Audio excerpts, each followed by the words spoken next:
Subscribe now and press the bell icon. Never miss an update. सुप्रभात बच्चों, आज इस क्लास में हम लोग विपरीतार्थक यानी कहने का तात्पर्य है उल्टा, जिसको हम विलोम शब्द भी कहते हैं, इनके बारे में पढ़ेंगे। अब कुछ वाक्यों की जानकारी रखना जरूरी है। जब हम विपरीतार्थक शब्द को पढ़ेंगे या फिर लिखेंगे, उस समय हमें कुछ बातों की जानकारी रखना जरूरी होता है। अब कहिएगा सर किन बातों का जानकारी रखना जरूरी है? तो बच्चों, हमें इस बात का ख्याल रखना चाहिए विलोम शब्द लिखने वक्त में, विलोम शब्द लिखने के समय, कि तत्सम शब्द के बारे में पहले मैंने बताया था आपको, जो उत्पत्ति के दृष्टिकोण से इसका पहला भेद था। आज मैं आपको बताने जा रहा हूं कि तत्सम शब्द का जो विलोम शब्द होना चाहिए, वह तत्सम शब्द ही लिखने का हमें प्रयास करना चाहिए। यानी क्या? तत्सम शब्द का कहने का तात्पर्य यह है कि तत्सम शब्द का विलोम शब्द तत्सम शब्द, उसके बाद तद्भव शब्द का विलोम शब्द तद्भव शब्द, और इसी तरह से हमें देशज एवं विदेशज शब्दों का विलोम शब्द लिखने समय में ध्यान रखना चाहिए। ये विलोम शब्द बनाने के कुछ ये तौर तरीके आपको मैंने समझाया। अब कभी कभी आप देखेंगे कुछ उपसर्गों का प्रयोग करके भी विलोम शब्द बनाए जाते हैं। जैसे मैं आपको कहता हूं मार्ग, मार्ग का अर्थ होता है रास्ता, और कुमार्ग, तो कुमार्ग शब्द जो है, इसमें आपने क्या देखा कि कु उपसर्ग लगा करके, क्योंकि हम तो उपसर्ग के बारे में आगे पढ़ाएंगे आपको कि वह शब्दांश जो किसी भी शब्द के प्रारंभ में यानी शुरू में लगकर उसके अर्थ में परिवर्तन लाता है। तो जब ये अर्थ में परिवर्तन लाया तो वह विलोम शब्द हो गया। तो इसी तरह से मैं आपको समझा रहा हूं अभी कि जैसे मैंने कहा मार्ग, तो कुमार्ग हुआ, और बहुत सारे उपसर्ग हैं। जैसे हम कहते हैं चेतन, और वहां पर अ उपसर्ग लगा करके अचेतन, तो क्या देखा आपने कि उपसर्ग का प्रयोग करके हम विलोम शब्द का रूप तैयार कर सकते हैं और उसे लिख सकते हैं। ऐसे शब्द बहुत हैं, एक दो नहीं, बहुत सारे शब्द हैं। यहां आपको मैं समझाने के लिए वर्ग में कुछ उदाहरण दे देता हूं, और जब आप स्वयं बुक खोल करके पढ़ना शुरू करेंगे बच्चों, तो आपको देखने के लिए मिलेगा कि बहुत सारा शब्द ऐसा है। अब जैसे आवश्यक, अनावश्यक, यानी क्या? इस तरह से आप देखेंगे कि वाकई में बहुत सारे उपसर्ग हैं जिनका प्रयोग करके हम विलोम शब्द बना सकते हैं। अब विलोम शब्द का जो परिभाषा है, विपरीतार्थक शब्द का जो परिभाषा है, वह मैंने आपको इससे पहले के भी वर्ग में दिया था। आज मैं पुनः इसका उपयोग बोर्ड पर किया हूं कि लिख करके बच्चों को पहले उस चैप्टर में जो भी बातें हैं, जो चैप्टर है, उस चैप्टर के बारे में पहले समझा दें। इसीलिए मैंने विलोम शब्द का पहले फिर पुनः आज परिभाषा बोर्ड पर आउट किया है, बोर्ड पर मैंने लिखा है। अब आप देखिएगा, विपरीतार्थक शब्द, जो शब्द एक दूसरे का विपरीत अर्थ प्रकट करते हैं, ये विपरीतार्थक कहिए या फिर या विलोम शब्द कहलाते हैं। जैसे हर्ष का शोक, आदि का अंत। बच्चों आदि शब्द यहाँ पर है आदि, और आदि आप श्रुति भिन्नार्थक शब्द पढ़े होंगे इसको। जब आदि बोलेंगे तो उसका दूसरा अर्थ हो जाता है, लेकिन यहाँ आदि का अर्थ हो गया अंत, विलोम शब्द के रूप में। आदि का विलोम शब्द क्या हो गया? अंत। आदि का अर्थ नहीं, आदि शब्द का विलोम शब्द हो गया अंग। जैसे आप लिखते रहते हैं और उदाहरण कई देते इसके बाद आप लिख देते हैं इत्यादि आदि। इसका अर्थ क्या होगा कि इसका और उदाहरण इसी तरह से हो सकता है और बहुत सारे शब्द इसके हो सकते हैं। तो बच्चों यहाँ पर मैंने आपको इसके बारे में समझाया कि हर्ष का शोक और आदि का अंग। अब कुछ विपरीतार्थक शब्द, यही मैं कहना चाह रहा हूँ कि मैं जो कह रहा हूँ यही प्रमुख विपरीतार्थक शब्द है। कुछ विपरीतार्थक शब्द आपको मैं उदाहरण के स्वरूप समझा रहा हूँ, बोर्ड पर लिख करके लिखे जो है वो आपको समझाने के लिए, और इसमें कोई पाबंदी नहीं समझिएगा।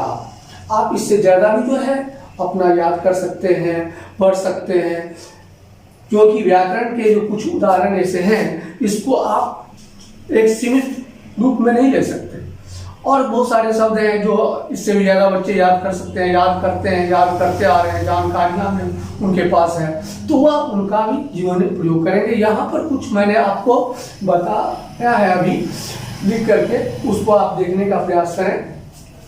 जैसे कहते हैं अपेक्षा और उपेक्षा, आस्तिक नास्तिक, यानी कि आप पढ़े होंगे अनेक शब्दों के लिए एक शब्द पहले भी, इससे पहले के वर्ग में जब आप क्या कहते हैं 6-5 समय होंगे उस समय, कि आस्तिक जो ईश्वर विश्वास करे उसे आस्तिक कहते हैं, जो ईश्वर विश्वास नहीं करते हैं वो नास्तिक कहलाते हैं। तो बच्चों इसी तरह से इसका विलोम शब्द हो गया आस्तिक का नास्तिक। आयात निर्यात, आयात जो हम मंगवाते हैं कहीं से, और निर्यात जिसे हम भेजते हैं। तो बच्चों इस तरह से मैं इसका अर्थ भी आपको समझा दे रहा हूँ।